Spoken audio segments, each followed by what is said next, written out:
Assalamualaikum warahmatullahi wabarakatuh. Waalaikumsalam warahmatullahi wabarakatuh.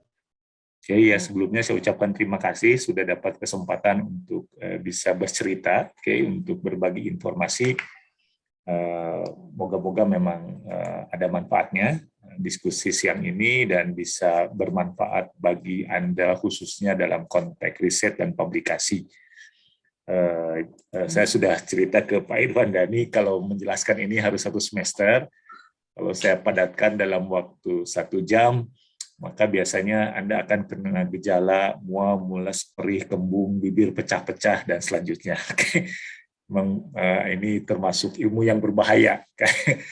Maksudnya karena ini mengubah perspektif kita tentang angka, pemahaman kita tentang tes, jadi kadang-kadang menimbulkan disonansi kognitif, dan beberapa orang kadang-kadang tidak tahan untuk meluahkan perasaannya. Untung kita jarak jauh, jadi saya aman dari lemparan sepatu ataupun yang lainnya. Saya sudah siapkan PowerPoint sebagai pengantar diskusi. Nanti mungkin saya perlu waktu sekitar 30-40 menit ya. Untuk itu setelah ini bagusnya memang kita lebih banyak diskusi untuk bisa memberikan informasi yang mungkin masih penasaran bagi Anda dan bisa mengetahui apa kebutuhan khusus Anda dalam riset dan publikasi kalau memang mau menggunakan pendekatan ini. Oke, nanti semua bahan-bahannya saya kasihkan ke Pak Irwan Dhani, nanti juga beberapa contoh artikel, nanti silakan nanti Bapak Ibu peserta webinar ini untuk mengaksesnya. Oke, saya mohon izin untuk share screen dari sini. Oke, terlihat ya? Terlihat, Pak. Oke, jadi ini nama saya Bambang Sumintono. Kalau Anda nanti berminat untuk kontak ataupun diskusi, silakan melalui email. Ini ada deceng@gmail.com ataupun ke email kampus. Saat ini saya bekerja di Fakulti Pendidikan. Orang Malaysia pakai istilah yang serapan langsung sesuai dengan yang dia dengar, fakulti. Kalau di kita kan fakultas, fakulti, university, seperti itu. Kalau Anda berminat untuk membaca blog tentang RAS model, Anda bisa lihat di deceng3.wordpress.com. Seperti itu. Dengan senang hati kalau ada pertanyaan saya jawab, saya akan coba jelaskan penasaran Anda atau pertanyaan Anda. Ini sedikit tentang latar belakang saya, walaupun tadi sudah disebut oleh Pak Irwan Dhani. Yang pertama, saya sebetulnya dididik sebagai guru. Jadi D3 Kependidikan di IPB sebagai guru kimia. Lalu saya mengajar kurang lebih 7 tahun di Lombok sebagai guru kimia SMA. Dari sana punya kesempatan untuk selesai S1 di UT, Universitas Terbuka. Jadi tidak ada kuliah sama sekali, betul-betul distance learning, tidak ada pertemuan Zoom. Jadi betul-betul semuanya adalah mengandalkan buku saja dan ujian. Dari sana saya dapat kesempatan studi ke Australia dan ke Selandia Baru dengan biaya dari pemerintah sana. Jadi ya kebetulan lah. Setelah lulus S3, biasalah pengen merubah nasib, pengen jadi dosen seperti Pak Irwan Dhani, tapi ternyata yang mau menerima saya nggak ada di Indonesia. Saya mencoba melamar ke berbagai universitas negeri dan swasta, dan jawaban mereka singkat saja, ditolak. Tahun 2009 mulai banyak mengajar di Universitas Teknologi Malaysia, sampai 2013, dan saya menjadi dosen di Universitas Malaya dari 2014 sampai sekarang, kurang lebih 6 tahun, 7 tahunan lah. Salah satu syarat di sini untuk tetap bekerja, saya bukan pegawai tetap, saya adalah pegawai kontrak. Kalau di Indonesia itu apa ya? Pegawai tidak tetap, outsourcing kayak gitulah. Pegawai dengan perjanjian kerja. Jadi di sini perjanjian kerjanya ada yang 2 tahun, setahun, tapi karena sekarang kondisi ekonomi tidak memungkinkan, maka memang kontrak kerjanya pun singkat, setahun aja. Jadi setiap tahun tuh kita apa istilahnya itu stres, apakah akan dilanjutkan kontrak atau diberhentikan. Oke, itulah kesulitan sebagai TKI. Jadi jangan bayangkan bahwa kerja di luar negeri itu enak terus. Oke, kita selalu berpikir apakah kita akan dipakai lagi atau tidak. Oke, kalau nggak dipakai ya nggak ada cara lain, balik kampung lah ya, ngepak koper kayak gitu. Di sini salah satu kriteria untuk tetap dipekerjakan adalah publikasi. Oke, dosen tanpa publikasi tidak ada ampun, dia bisa diberhentikan kalau pegawai kontrak. Kalau pegawai tetap, resikonya adalah bisa dipensiun dinikan. Walaupun Anda sudah lektor kepala, sudah S3, usia di bawah 40, Anda tidak produktif, Anda bisa kena hukuman dipensiun dinikan. Jadi di sini yang namanya performance kerja itu ketat. Oke? Karena itu, maka mau tidak mau harus survive dalam bentuk riset dan publikasi. Salah satu tangga naiknya adalah dengan menjadi reviewer, dan biasanya ke atasnya lagi adalah editorial board member. Bidang saya adalah administrasi pendidikan, saya menjadi editorial board member untuk jurnal administrasi pendidikan, yaitu School Leadership and Management selama 4 tahun, 2017-2020. Dan karena latar belakang yang lain adalah sebagai kepakaran dalam asesmen pendidikan, saya menjadi editorial board member untuk jurnal top dalam bidang asesmen, yaitu Education Assessment Evaluation Accountability dari 2018 sampai sekarang. Kalau Anda cek di sana, baru ada 3 orang Asia yang menjadi bagian daripada editorial board member. Oke, kebetulan saya mewakili Malaysia. Oke, yang lain ada dari Singapura dan Hong Kong. Oke, itu sedikit tentang latar belakang saya. Oke, yang jadi bahan diskusi kita siang ini adalah bahwa ada orang namanya George Rush, dia sudah meninggal. Oke, tahun 60 dia menekankan sesuatu yang berbeda. Singkatnya dia mengatakan bahwa ilmu statistik yang ada di dunia ilmiah sekarang terlalu menekankan kepada group center. Sedangkan potensi analisis yang lain yang belum disentuh, yaitu individual center statistik, belum diakui. Oke. Nah, kalau Anda belajar statistik dari SMP, SMA, S1, S2, sampai S3 sekalipun, maka jenis statistik yang kita pelajari adalah lebih kepada group center. Misalnya, kita punya data mentah, yang kita laporkan adalah rata-rata. Kita mendapatkan data dari seorang responden, yang kita laporkan adalah skor total. Itu adalah contoh yang namanya group center. Oke, dalam konteks analisis yang lain, misalnya saya mau menghubungkan antara 2 variabel, maka saya gunakan uji hubungan korelasi. Yang saya laporkan dengan korelasi adalah indeks korelasinya, R kecil. Maka itu adalah pendekatan group center. Oke, tidak ada yang salah dengan pendekatan group center, tetapi sama seperti kalau kita meminta orang buta memegang gajah dan disuruh menceritakan seperti apa gajah tersebut. Oke, Anda sudah tahulah cerita yang kayak gitu kan. Jadi ada mungkin orang butanya, oh gajah itu kayak ular karena dia pegang ekornya. Oh, gajah itu kayak tembok karena dia pegang kakinya. Oh, gajah itu lebar karena dia pegang telinganya. Oke, dan macam-macam. Nah, apa yang ditawarkan oleh pemodelan ras adalah kita bisa mengungkap fakta lain kalau fokus kita tidak hanya pada group center. Artinya kita bisa memberikan informasi yang namanya individual center statistik. Oke.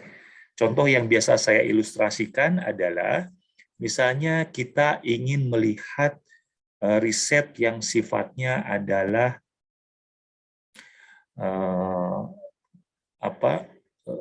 treatment, ada perlakuan.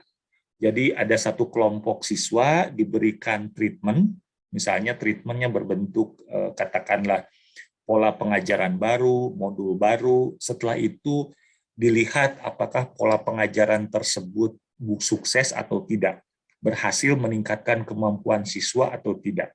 Oke. Nah, kalau kita secara tradisional yang kita lakukan dengan data antara pretest dan post-test, maka yang kita lakukan biasanya sebatas yang namanya adalah uji t-test atau ANOVA. Oke. Kalau ternyata hasilnya signifikan, kita katakan treatment sukses. Percobaan berlaku dengan baik. Oke, ada hasilnya. Itu adalah contoh pendekatan group center. Oke. Yang tidak bisa kita ungkap adalah bahwa dia tidak memberikan informasi siapa yang berubah, berapa banyak perubahannya, item apa yang makin dikuasai. Hal seperti itu tidak terungkap kalau kita menggunakan group center. Sedangkan kalau riset di tingkat dunia, yang kita inginkan adalah tidak hanya sekedar menjelaskan kelompok keseluruhan, tetapi kita juga ingin mendapatkan informasi tentang profiling siapa yang berubah, seperti apa latar belakangnya. Oke, jadi ini adalah mengisi kekosongan analisis yang ditinggalkan orang atau tidak diperhatikan dengan baik. Oke, nah itu konteks yang bisa saya jelaskan secara mudah. Nah, seperti apa perkembangan pemodelan ras? Ras berkembang dari tahun 1960. Ada satu artikel yang ditulis oleh 3 dosen dari NTU Singapura. Dia menjelaskan bahwa ras ternyata bukan hanya bermain di statistik ataupun dalam asesmen. Ras ternyata sudah berkembang luar biasa, melingkupi semua bidang ilmu yang menghubungkan dengan uji manusia. Sepanjang ada manusia di dalamnya, maka bisa menggunakan pemodelan ras. Contohnya, ilmu ekonomi, pendidikan, jelas, komunikasi, ilmu kesehatan, politik, semua bisa menggunakan pemodelan ras, dan artikel ini menunjukkan bagaimana pengaruh daripada sifat alamiah daripada ras model, yaitu bisa memberikan ketelitian dan keakuratan pengukuran. Oke, jadi kuncinya adalah ketelitian dan keakuratan pengukuran. Oke. Di dunia ini yang biasa menjadi rujukan dari ras model yang populer adalah 3 buku teks ini terbit tahun 2013, yang paling kiri, yang tengah 2014, yang paling kanan 2015. Oke. Kalau Anda lihat, mereka tidak lagi menekankan aspek statistik, aspek pengukuran. Dari judulnya dia menunjukkan bagaimana memanfaatkan model matematika ini dalam bidang yang lebih general, yaitu human sciences, pengukuran manusia. Oke, dia tidak lagi cenderung ngotot harus bagian daripada statistik, dia hanya mengatakan bagaimana, misalnya yang sebelah kiri, bagaimana menggunakan ras dalam konteks ilmu sosial, ilmu perilaku, psikologi, ilmu kesehatan. Yang tengah maupun yang kanan, mereka hanya menyebut human measurement. Oke, artinya apa? Ini adalah potensi analisis yang luar biasa, karena ilmu berkembang tentu melibatkan manusia. Sepanjang ada manusia, maka bisa menggunakan pemodelan ras. Jadi kalau Anda nanti menguasai, Anda bisa bermain di banyak kaki. Anda juga pakar ilmu kesehatan, komunikasi, matematika, dan saat yang sama juga pendidikan. Jadi istilahnya kalau superpower itu powernya macam-macam, polimorf. Oke? RAS sudah menjadi standar dalam ilmu yang namanya language testing, language assessment. Kalau Anda menggunakan tes kemampuan bahasa asing, contohnya TOEFL atau IELTS, di belakang tes TOEFL dan IELTS itu ada RAS model. Oke, itu yang tidak kita ketahui. Yang kita ketahui hanya bahwa kalau kita menggunakan tes TOEFL, kita dapat skor. Bagaimana mengembangkan instrumen, bagaimana menilai kemampuan berbahasa yang adil, Anda harus menggunakan pemodelan RAS. Oke, ya kita tahu sendirilah kalau mengukur listening sama reading, Anda bisa pakai tes pilihan ganda. Tapi kalau mengukur writing dan speaking, Anda nggak bisa pakai pilihan ganda. Anda harus minta dia berekspresi dalam bentuk tulisan atau dalam bentuk oral bicara. Oke, dan yang biasa terjadi kalau kita menilai kemampuan berbicara seseorang itu tidak terlepas dari bias dan subjektivitas. Oke, banyak riset misalnya menunjukkan ada orang Italia, orang Inggris, dan orang India, mereka tes bahasa asing, yaitu bahasa Inggris. Oke, karena logat Itali dekat dengan bahasa Inggris, karena mereka satu rumpun, itu cenderung untuk mendapatkan skor lebih tinggi dibandingkan orang yang dari India maupun dari Cina. Walaupun mereka sama-sama punya kemampuan bahasa Inggris tidak jauh beda. Karena apa? Karena dialeknya beda, kedekatan suaranya, kedekatan batinnya yang berbeda. Sehingga ini merugikan bagi yang tidak latar belakang bahasa tidak serumpun seperti Inggris dan bahasa Inggris dan Itali misalnya. Oke. RAS juga sudah menjadi patokan untuk ilmu kesehatan. Oke. Kalau kita berbicara tentang ilmu kesehatan, kita punya yang namanya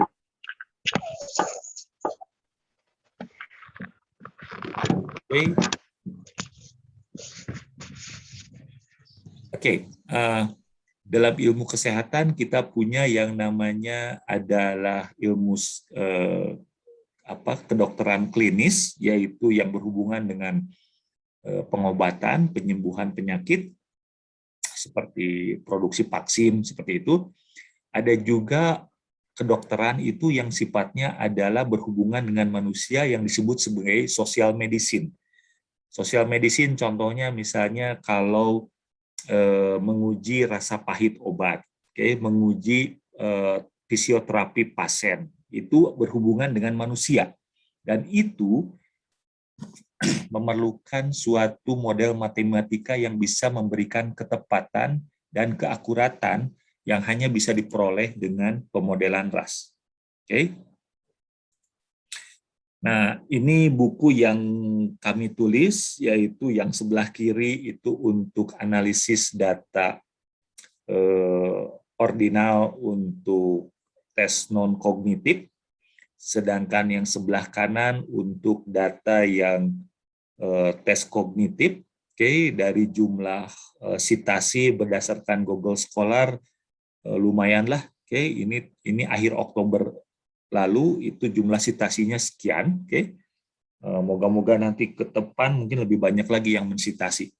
Kalau Anda berminat untuk memiliki, Anda bisa kontak Pak Dadan melalui WhatsApp. Oke, jangan beli di yang bajakan lah. Oke, supaya saya dapat royalti lumayan lah, 10% bisa buat beli mie bakso ataupun kopi Lampung. Oke, konteks kita adalah riset empiris dalam ilmu sosial. Oke, tentu kalau riset ilmu sosial beda konteksnya dengan riset ilmu fisika, natural sciences, ataupun ilmu teknik, ataupun ilmu kesehatan, ataupun ilmu biologi. Oke, kita berbicara dalam konteks ilmu sosial. Oke, nah berdasarkan jenis data maka kita bisa membagi riset empiris tersebut dalam dua jenis. Bisa datanya berbentuk angka, yaitu hasil pengukuran, itu disebut dengan riset kuantitatif. Bisa data berbentuk kata-kata berdasarkan hasil observasi atau wawancara maupun bertanya secara tertulis, itu disebut sebagai riset kualitatif. Kita tidak berbicara riset kualitatif siang ini, kita fokus kepada riset kuantitatif. Oke. Nah, kuantitatif di sini maksudnya data berbentuk angka dan angka itu didapat dari hasil pengukuran. Oke. Nah, pengukuran yang dimaksud adalah mengukur variabel. Oke, konteksnya adalah mengukur variabel. Dan kalau kita berbicara mengukur variabel, maka harus ada kejelasan apa yang mau kita ukur. Oke, contohnya misalnya mengukur kemampuan berbahasa asing, maka variabel yang dimaksud adalah variabel dalam konteks kemampuan berbahasa asing. Dan kemampuan berbahasa asing bisa kemampuannya sangat lancar, sangat fluent seperti native speaker, ataupun masih istilahnya masih terbata-bata.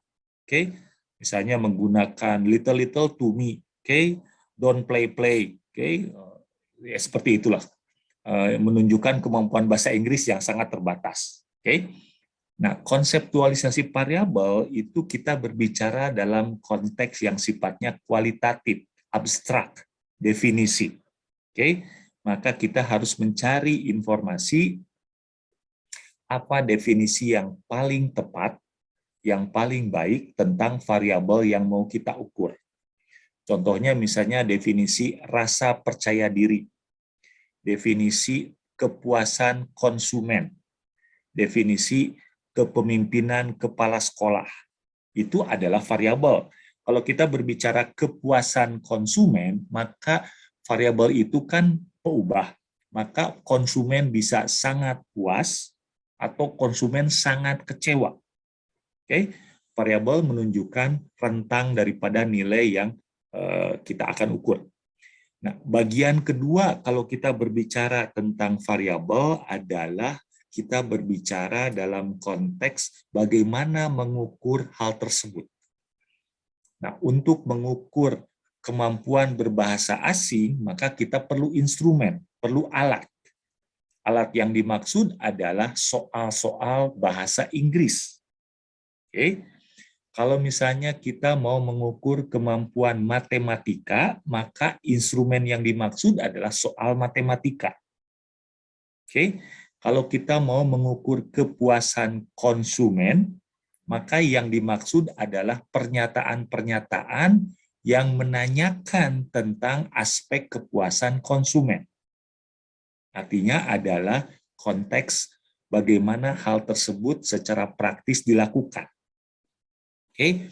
Nah, RAS model itu hanya berhubungan dalam konteks yang kedua, yaitu konteks pengukuran variabel, di mana konteks di sini adalah yang berhubungan dengan pengujian instrumen, apakah instrumennya bagus atau tidak. Oke.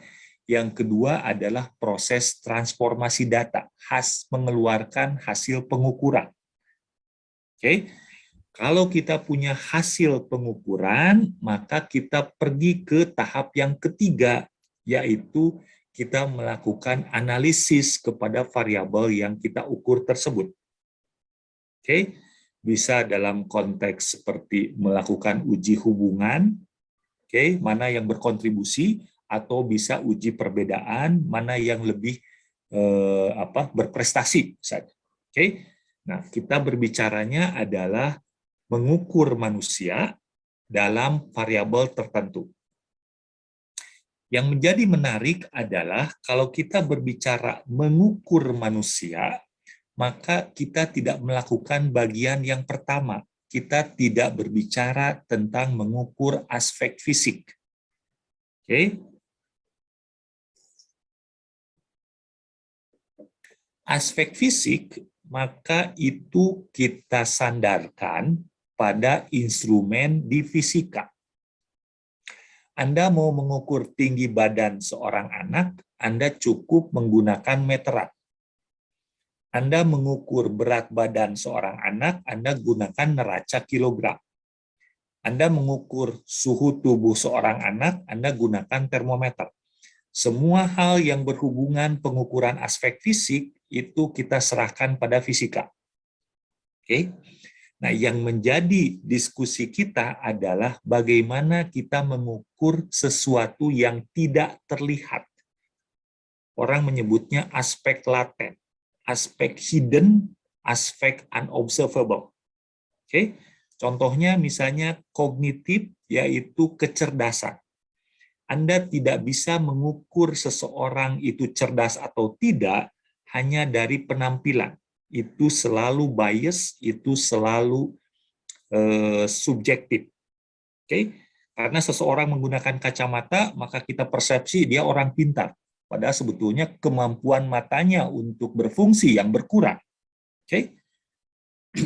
Kita melihat misalnya para terdakwa korupsi, itu rata-rata datang ke pengadilan dengan baju putih, pakai peci, lalu juga istilahnya itu sedikit-sedikit melantunkan ayat-ayat yang menunjukkan dia orang soleh. Oke? Dengan harapan kita melihat bahwa mereka sebetulnya orang baik, cuman melakukan kealpaan saja. Dan sekarang setelah di pengadilan, alhamdulillah sudah hijrah kembali ke jalan yang lurus. Padahal kita nggak tahu ya, orang korupsinya miliaran, nggak tahu dia disimpan di mana duitnya, oke? Udah dicuci seperti apa, oke? Nah, itu adalah yang namanya aspek laten, aspek tidak terlihat. Oke? Bisnis kita adalah melakukan pengukuran aspek yang tidak terlihat tersebut, yaitu kognitif, contohnya kecerdasan, soal benar dan salah, dan aspek non-kognitif, yaitu berhubungan dengan pengukuran persepsi, opini, sikap. Oke? Nah, contohnya misalnya kalau yang namanya orang Indonesia kan suka pakai batik, sehingga dipersepsi kalau yang pakai batik itu nasionalis. Oke?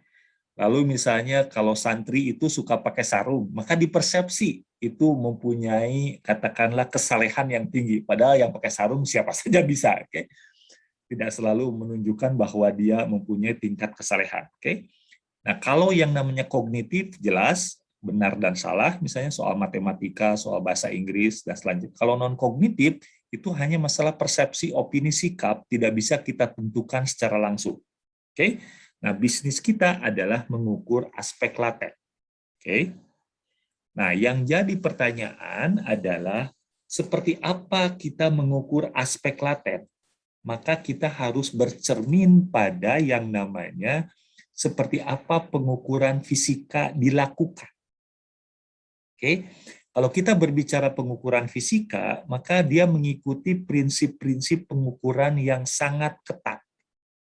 Oke, yang pertama misalnya ada yang mau beli bensin seperti ini di SPBU, dia mengatakan dari 0, tapi orang itu mengatakan bukan, dari Garut. Jadi Anda tahulah, saya orang Garut. Oke. Tapi prinsip mulai dari 0 itu adalah prinsip pengukuran yang penting. Oke, tidak bisa tidak, harus ada. Kalau tidak dari 0, berarti Anda sedang dicurangi oleh penjual atau pelayan di SPBU tersebut. Oke. Yang berikutnya adalah seperti pengukuran tinggi tanaman berbunga.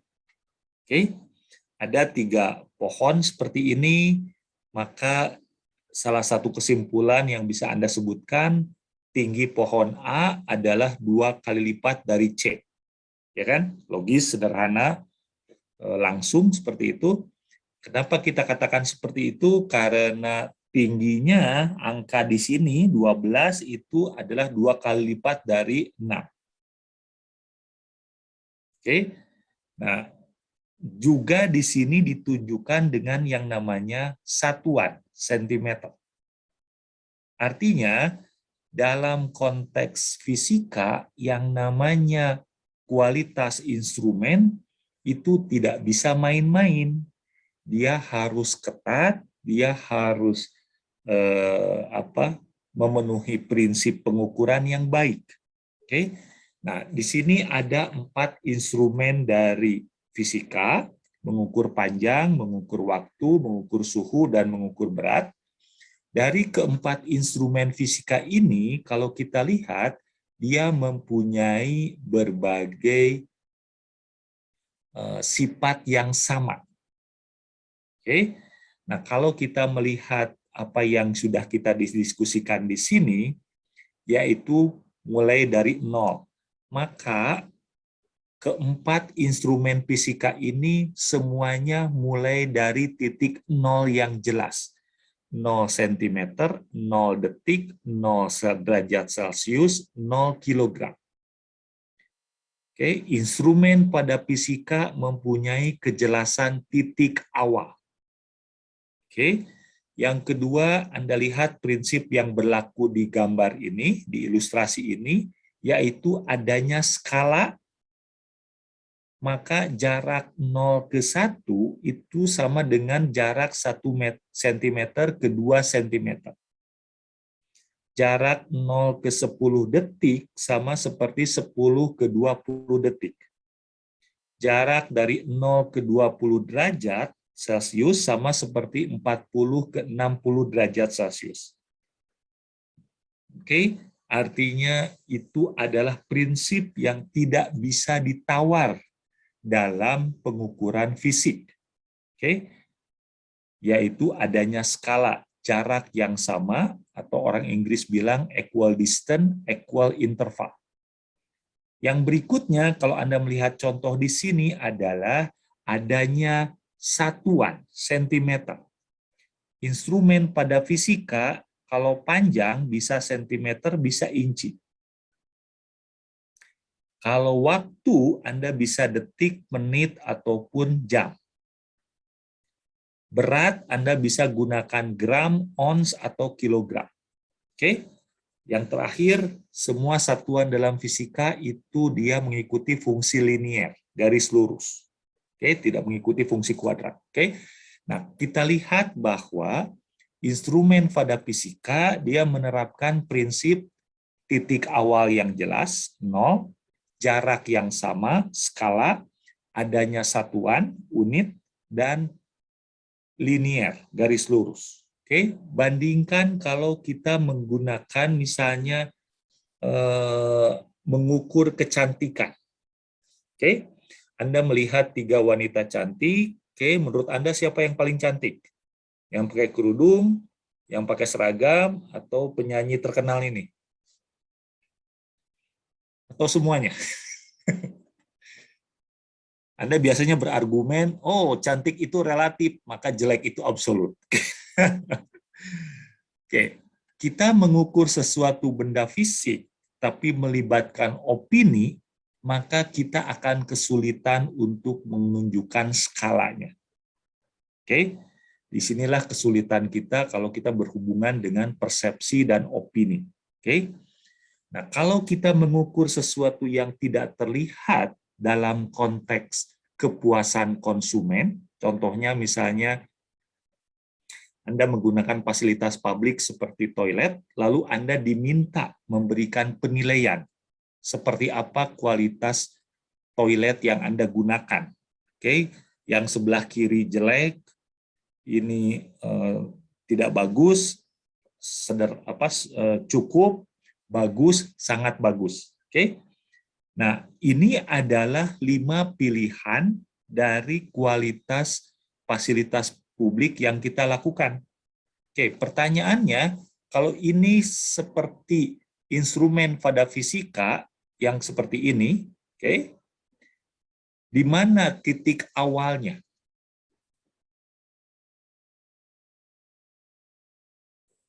Tidak ada kejelasan. Yang kedua, apakah jarak kondisi sangat jelek dengan jelek itu sama seperti jelek ke cukup, atau cukup ke baik, atau baik ke sangat baik? Tidak ada kejelasan. Oke, padahal data riset-riset kuantitatif dalam ilmu sosial adalah bentuknya seperti ini. Oke, artinya sebetulnya kita menyalahi prinsip pengukuran yang baik yang sudah diajarkan oleh fisika. Oke, ini contoh yang lain, misalnya kita meminta validasi pada pakar, maka pakar memberikan opininya, ada 5 pilihan, sangat kurang, kurang, cukup, baik, dan sangat baik. Maka pertanyaan mendasarnya adalah, di mana titik awalnya? Oke, apakah jaraknya sama? Maka pertanyaan-pertanyaan seperti itu tidak bisa dijawab dengan memuaskan. Artinya, cara kita mengukur manusia itu sangat lemah tingkat ketelitiannya dibandingkan kalau kita melihat seperti apa fisika menerapkan prinsip pengukuran. Oke? Kenapa kita ributkan masalah ini? Karena faktanya kita mengukur manusia dan kita menentukan nasibnya. Misalnya, siapa yang naik kelas, siapa yang tidak. Siapa yang dapat beasiswa, siapa yang tidak. Siapa yang lulus ujian, siapa yang tidak. Siapa yang jadi mahasiswa baru, siapa yang kita tolak. Artinya apa? Kita memutuskan nasib manusia. Kalau cara kita memutuskan nasib manusia itu dengan cara coba-coba, asal-asalan, berbuat yang seenaknya, kelihatan ilmiah, artinya kita berbuat zalim secara sistematis. Oke, bahayalah. Oke, artinya mengukur manusia pun harus seteliti kita mengukur dimensi fisik. Oke, kalau tidak nanti ingat di akhirat. Oke. Karena kita berbicara dalam forum UIN, oke. Saya latar belakangnya ilmu-ilmu sekuler semua, tidak seperti Anda yang belajar ilmu agama lah, oke. Ini contoh bagaimana kita menganalisis angka, misalnya kita dapati percakapan di WhatsApp seperti ini, dan kita tentu tersenyum. Orang cuma memasukkan memasukkan nomor handphone, ternyata yang dilakukan adalah melakukan operasi aritmetika penjumlahan. Nah, jadi lucu lah, oke? Nggak nyambung, oke? Jaka sembung buah golok, oke? Nah, ini pentingnya kita memahami jenis data. Oke, selama ini kalau kita melihat angka, maka kita secara naluriah menganggap bahwa angka apapun bisa kita proses, bisa kita hitung, oke? Bisa kita lakukan operasi aritmetika. Padahal tidak semua angka bisa kita proses. Oke? Nah, ini contohnya data nominal, misalnya kode lelaki dan perempuan, lelaki 1, perempuan 2. Maka angka 2 di sana bukan menunjukkan kondisi yang lebih baik, itu hanya label saja. Oke? Nah, lalu juga misalnya kita menggunakan seperti skala peringkat Likert, oke? Misalnya seperti ini kan ujungnya nanti jadi skala peringkat Likert. Ini kita kasih kode angka 1, 2, 3, 4, 5 dari kiri ke kanan. Maka itu adalah namanya data ordinal. Data ordinal fungsinya adalah mencacah, bukan mengukur. Kalau mengukur, maka itu konteksnya adalah sama seperti menggunakan instrumen pada fisika, yaitu ada titik awal, ada skala, ada satuan bersifat linear.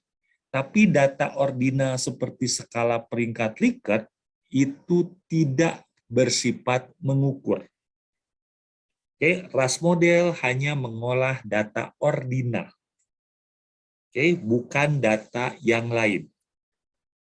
Oke.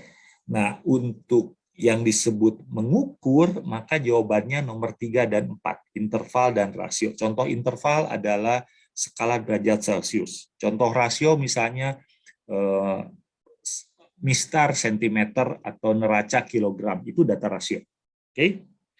Kenapa kita sibuk-sibuk menjelaskan hal ini? Karena kekeliruan ini diwariskan turun-temurun.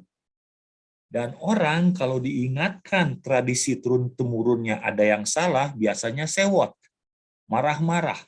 Dianggap bahwa kita sudah menghina leluhurnya 7 turunan ke atas, oke, sampai 7 turunan ke bawah. Oke.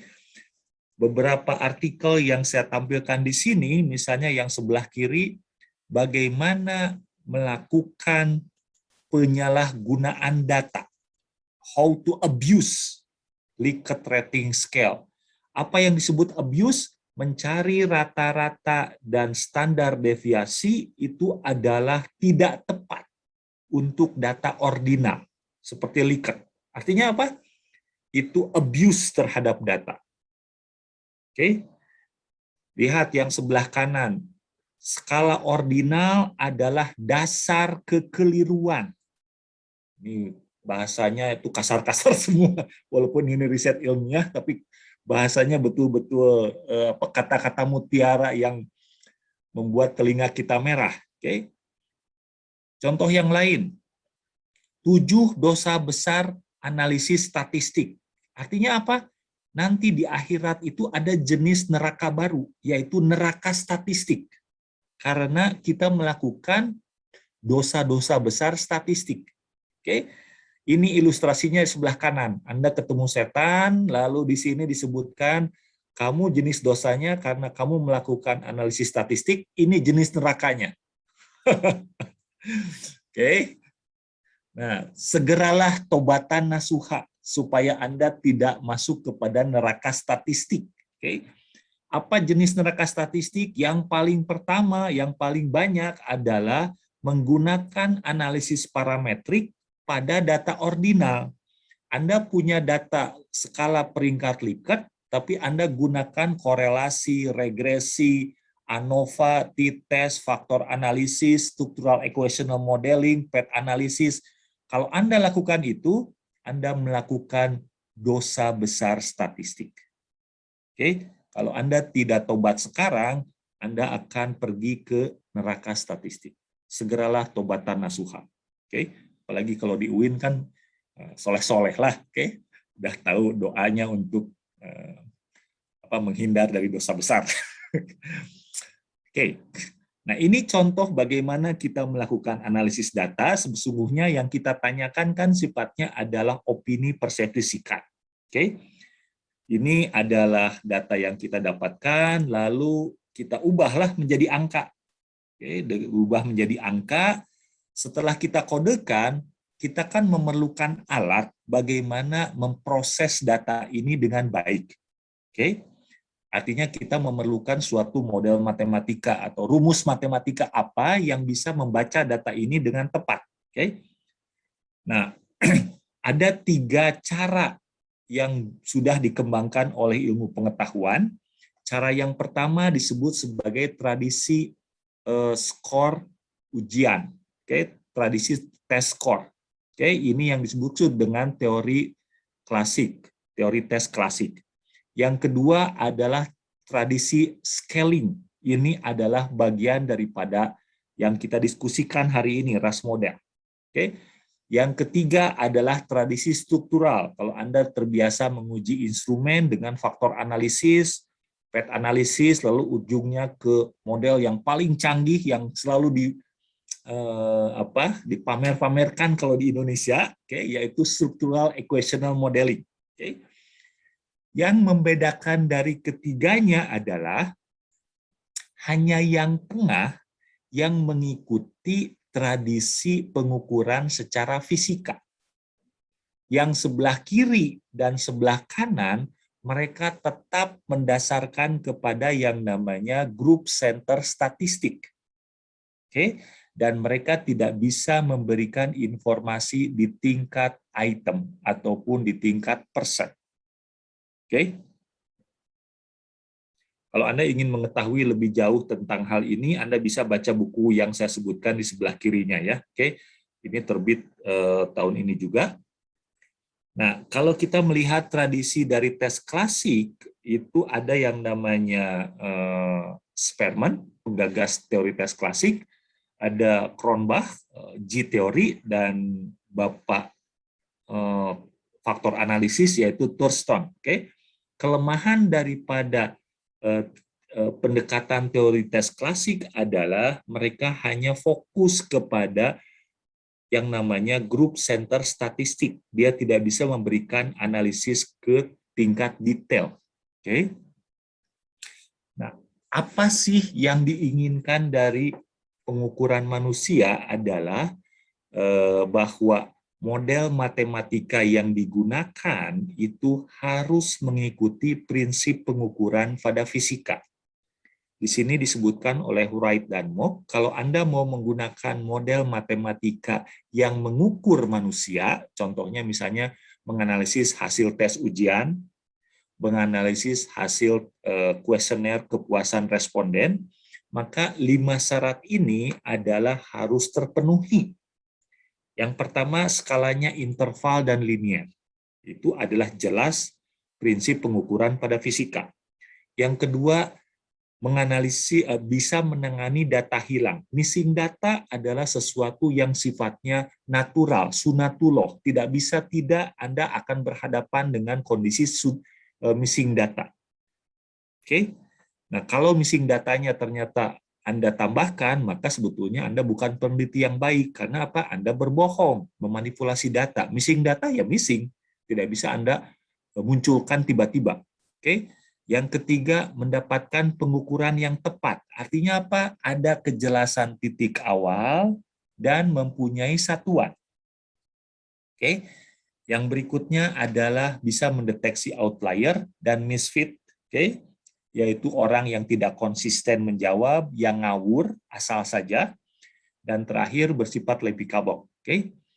Nah, Ras memperkenalkan suatu model matematika yang berbeda, yaitu yang menekankan kepada yang namanya probabilitas. Oke.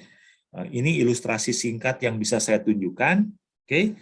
Misalnya ada 4 orang siswa mengerjakan 10 soal matematika A, B, C, D, jumlah jawaban benarnya beda-beda. Kalau kita pakai pendekatan klasik, maka kita mendapatkan skor A9, maka kemampuannya 90%, pintar. Skor D3, artinya kemampuannya 30%, lemah. Oke. Nah, kalau kita pakai pendekatan klasik, kita berhenti sampai di sana. Titik. Oke.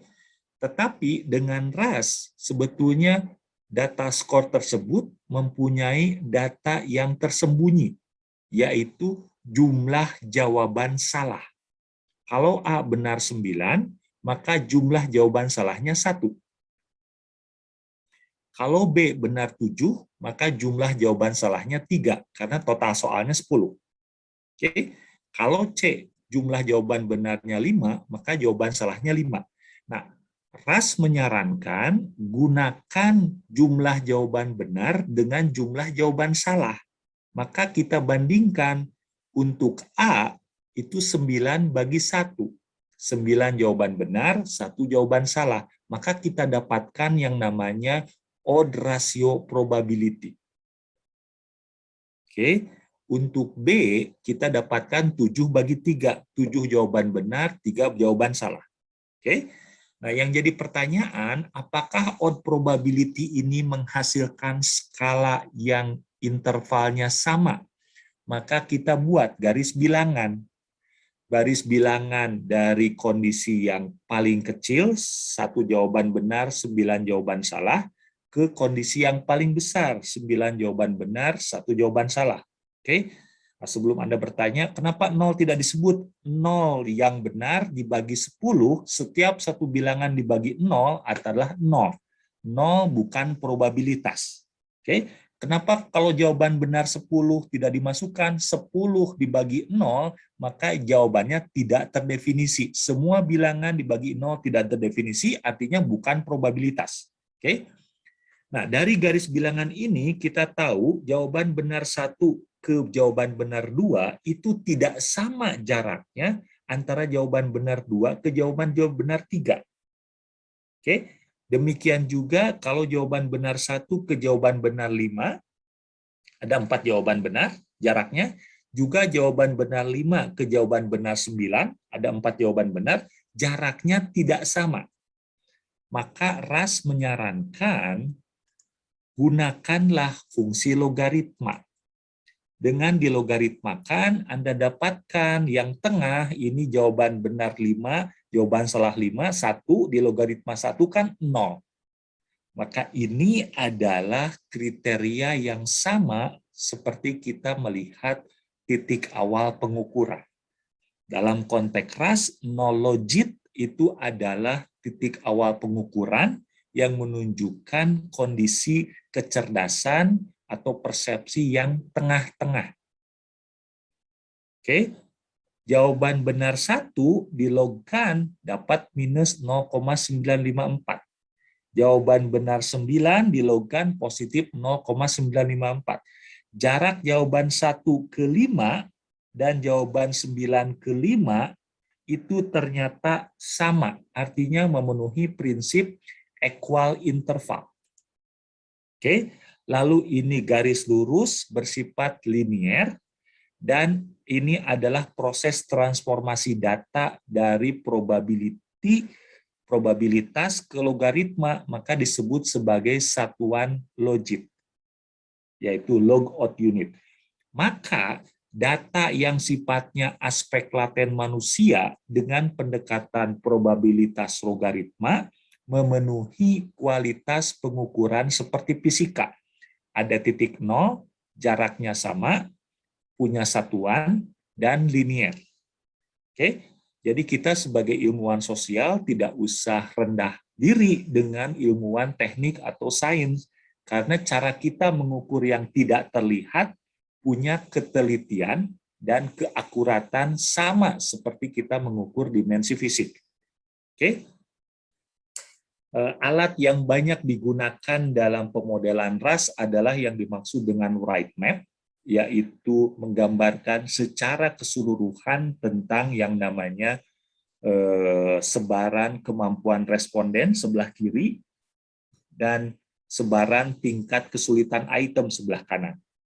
Oke, lalu ini adalah gambaran secara teoritis bagaimana kita mengatakan mengukur. Sebelah kiri kita katakan kemungkinan orang itu adalah lambat belajar, kemampuan sedang atau kemampuan pintar. Kita bisa mengatakan seseorang itu lambat belajar, sedang atau pintar kalau dia mempunyai kemampuan dalam mengerjakan soal, di mana soal itu mempunyai tingkat kesulitan yang beragam. Oke, itu prinsipnya, tingkat kesulitan beragam.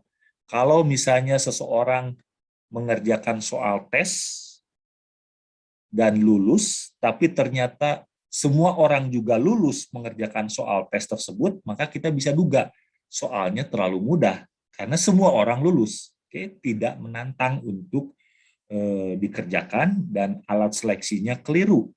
Karena kalau yang namanya seleksi itu pasti ada yang gagal. Ini kalau semuanya lulus kan lucu. Oke.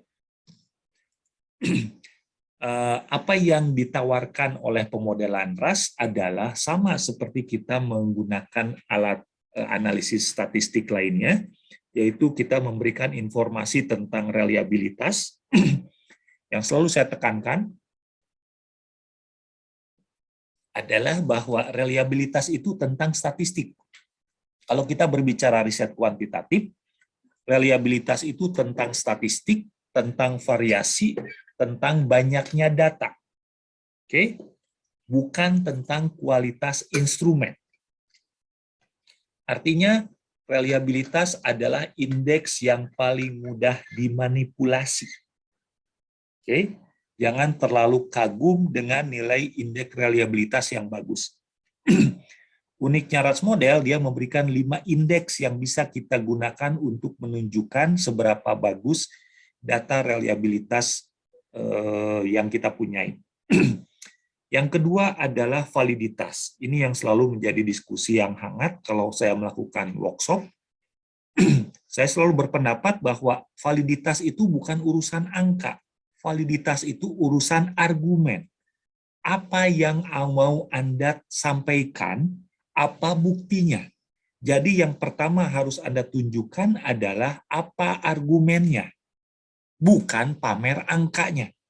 Oke, di beberapa tempat orang menjadi tersinggung karena mereka biasa berpikir validitas itu urusan angka. Ini angkanya segini valid. Oke. Kalau orang Sunda valid itu artinya hanyut. Sorry yang bukan bahasa Sunda ya. Maaf. Artinya Anda harus paham dulu apa aspek yang mau Anda sampaikan, baru Anda tunjukkan buktinya. Bukan pamer bukti dulu. Oke. RAS bagusnya dia bisa menjelaskan validitas di tingkat instrumen, dan validitas di tingkat item. Ini yang membedakan dengan model pengukuran yang lain, dia bisa memberikan informasi validitas di tingkat item. Oke, yang lain nggak bisa, karena yang lain hanya fokus kepada skor. Oke.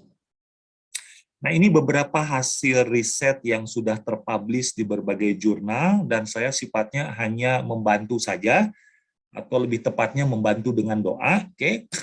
Nah, ini misalnya yang dalam bidang ekonomi manajemen, oke. Bagaimana kita meneliti, oke, apa alasan konsumen memilih bank syariah. Oke, ini ide riset dari Pak Budi dari STIE Kesatuan Bogor. Temuan risetnya adalah ini. Oke. Kita membagi tingkat kesulitan item. Oke, dari tingkat kesulitan item kita bisa simpulkan bahwa seorang konsumen bank syariah memilih bank syariah yang paling banyak alasannya adalah lihat yang paling bawah ini, yaitu asuransi terjamin.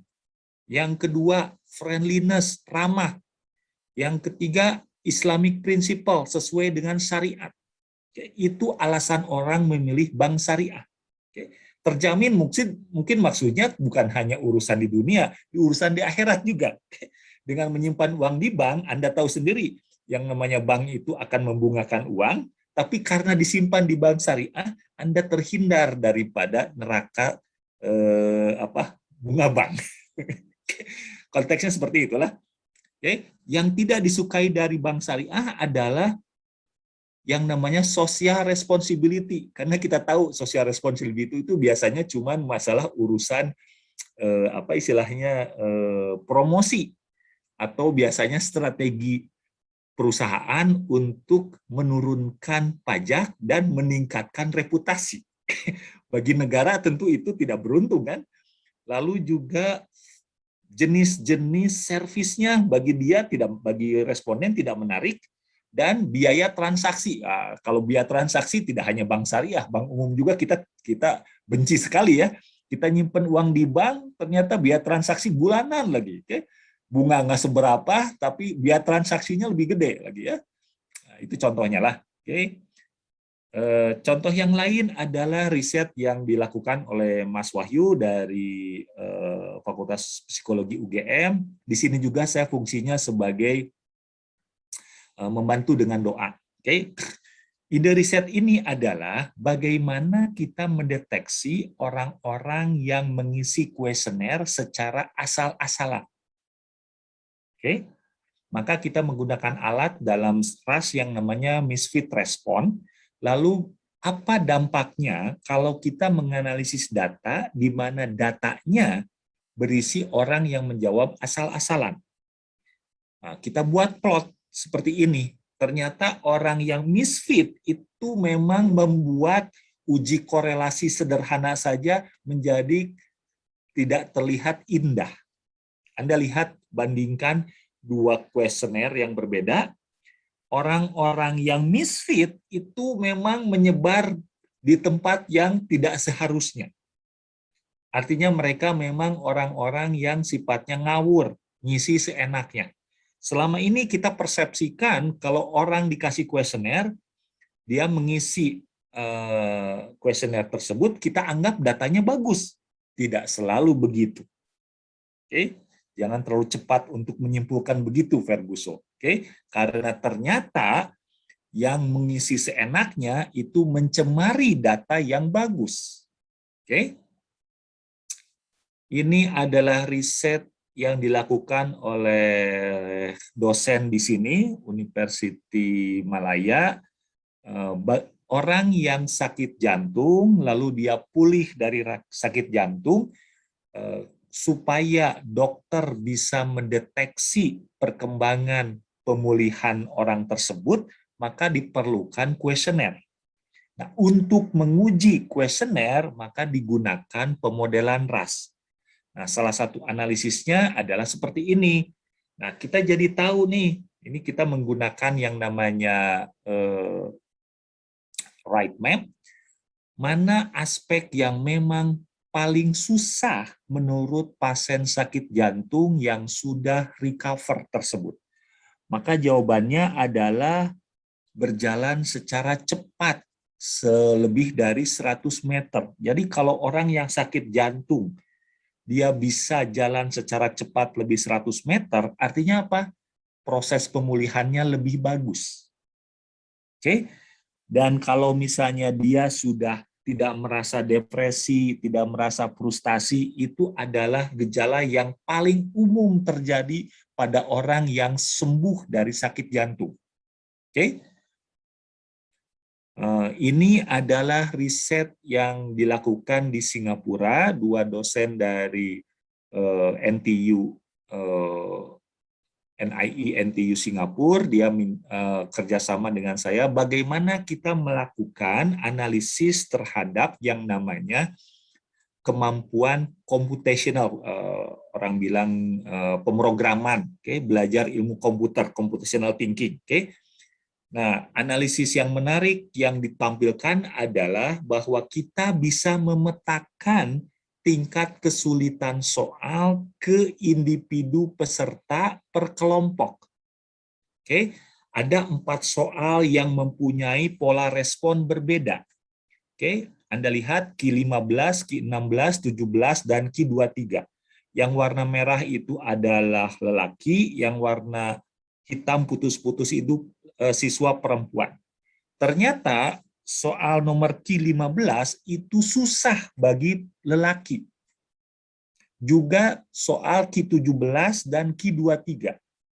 Sedangkan soal yang susah bagi perempuan adalah soal Q16.